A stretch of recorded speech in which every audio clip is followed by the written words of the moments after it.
നമസ്കാരം. ഇന്ന് ഞാൻ പരിചയപ്പെടുത്തുന്നത് ഒരു ആത്മകഥയാണ്. ശ്രീ കെ ജി ജോർജ്, സംവിധായകനായ ശ്രീ കെ ജി ജോർജിൻ്റെ ആത്മകഥ ഫ്ലാഷ് ബാക്ക്, എൻ്റെയും സിനിമയുടെയും. ഈ പുസ്തകം പുറത്തിറങ്ങിയിരിക്കുന്നത് DC ബുക്സ് ആണ്.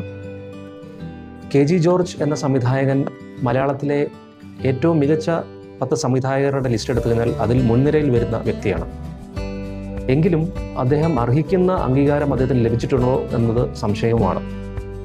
അടൂർ ഗോപാലകൃഷ്ണൻ്റെയും അരവിന്ദൻ്റെയും ഒക്കെ അതേ സെയിം ലെവലിൽ വരുന്ന ഒരു വ്യക്തിയായിട്ട് കൂടി, ഒരു സംവിധായകനായിട്ട് കൂടി അദ്ദേഹത്തിന് അത്രയും വലിയ അംഗീകാരങ്ങൾ മലയാള സിനിമയിൽ ലഭിച്ചിട്ടില്ല.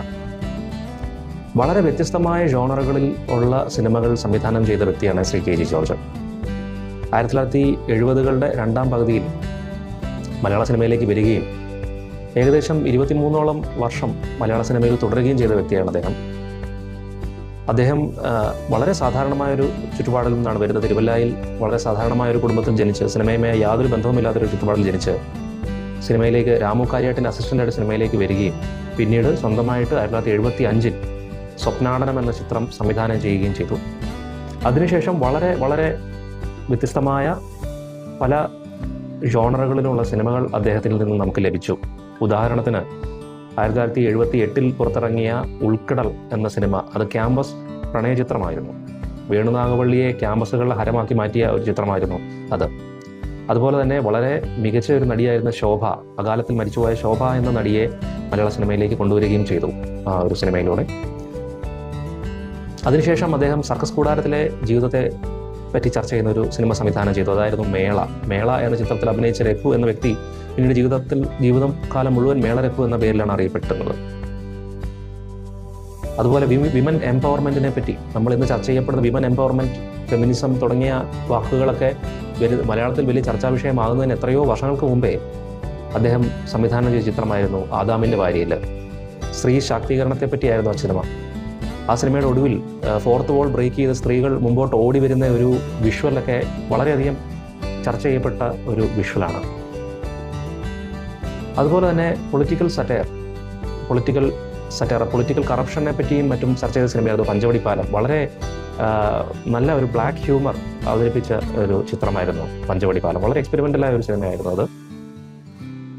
അതുപോലെ ഒരു ബയോപിക്, നമ്മൾ അന്നൊന്നും എനിക്ക് തോന്നുന്നില്ല നടികളെ പറ്റിയും പ്രശസ്തരായ വ്യക്തികളെ പറ്റിയുള്ള ബയോപിക്കുകൾ മലയാള സിനിമയിൽ അങ്ങനെ വന്നിട്ടുണ്ടെന്നുള്ളത്.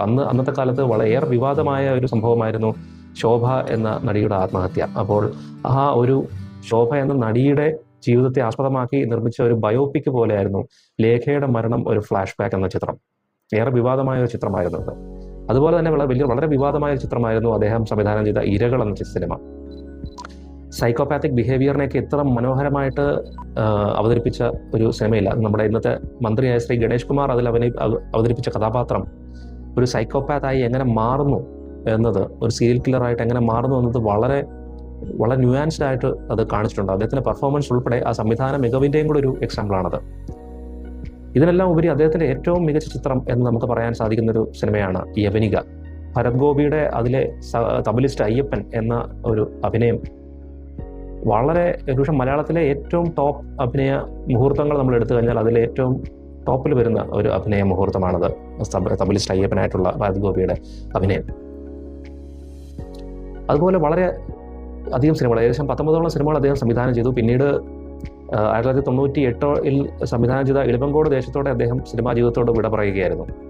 ഒരുപക്ഷെ അതിനുശേഷം വന്ന ഒരു ഹീറോ വർഷിപ്പിംഗ്, ആ ഒരു കൾച്ചർ, അതിൽ മനമെടുത്തിട്ടായിരുന്നു പ്രധാനമായി അദ്ദേഹം സിനിമയിൽ നിന്ന് മാറി. കാരണം ഹീറോസിലെ കേന്ദ്രീകരിക്കപ്പെടുകയും പ്ലോട്ടിന് സെക്കൻഡ് പ്രയോറിറ്റി വരികയും ചെയ്ത ഒരവസ്ഥ അന്ന് മമ്മൂട്ടിയും മോഹൻലാലും ഒക്കെ അങ്ങനെ ഈ മീശബരിയൻ സിനിമകളിലേക്ക് തിരിഞ്ഞിരുന്ന ഒരു സമയമായിരുന്നു അത്. അപ്പോൾ അതിൽ അദ്ദേഹം തൽപരനായിരുന്നില്ല. അങ്ങനെ അദ്ദേഹം സിനിമയിൽ നിന്ന് വിട പറയുകയായിരുന്നു. ഇന്ന് അദ്ദേഹത്തിൻ്റെ സിനിമകൾ, ഏത് സിനിമ എടുത്തു കഴിഞ്ഞാലും ഇന്നും ശരിക്കും വളരെ വാച്ചബിളായ സിനിമകളാണ് അദ്ദേഹത്തിൻ്റെ സിനിമകൾ ഏവയും. നമ്മൾ ഭരതൻ്റെയും പത്മരാജൻ്റെയും ഒക്കെ സിനിമകൾ പറയുന്ന പോലെ, അതായത് ഇവർ മൂവരും മലയാളത്തിലെ കമേഴ്ഷ്യൽ സിനിമയും ആർട്ട് ഹൗസ് സിനിമയും തമ്മിലുള്ള അന്തരം കുറച്ചുകൊണ്ട് വന്ന് ഈ സിനിമകളെ സക്സസ്ഫുള്ളി മെർജ് ചെയ്ത സംവിധായകരാണ്. അവരുടെ എല്ലാ സിനിമകളും കലാമൂല്യം പുലർത്തുന്നതും അതുപോലെ തന്നെ പല സിനിമകളും നല്ല സാമ്പത്തിക വിജയം നേടുകയും ചെയ്തിട്ടുള്ള സിനിമകളാണ്. അതായത് സാധാരണ ഒരു ഓഡിയൻസിന് ആക്സസബിൾ ആകുമ്പോൾ തന്നെ നിരൂപക പ്രശംസയും നേടിയ സിനിമകളാണ് അവയെല്ലാം. അദ്ദേഹത്തെ മനസ്സിലാക്കാൻ ഈ ഒരു ആത്മകഥ വളരെയധികം സഹായിക്കും. അദ്ദേഹത്തിൻ്റെ ആദ്യ കാലഘട്ടം മുതൽ അദ്ദേഹത്തിൻ്റെ അവസാന സിനിമ വരെയുള്ള എല്ലാ സംഭവങ്ങളും ഈ പുസ്തകത്തിൽ ചർച്ച ചെയ്യുന്നുണ്ട്. തീർച്ചയായിട്ടും അദ്ദേഹത്തെ ഒരു മലയാള സിനിമയുടെ ഒരു ഹിസ്റ്ററി മനസ്സിലാക്കാൻ ഈ ഒരു പുസ്തകം നിങ്ങളെ ഉപകരിക്കും എന്ന് എനിക്ക് ഉറപ്പുണ്ട്.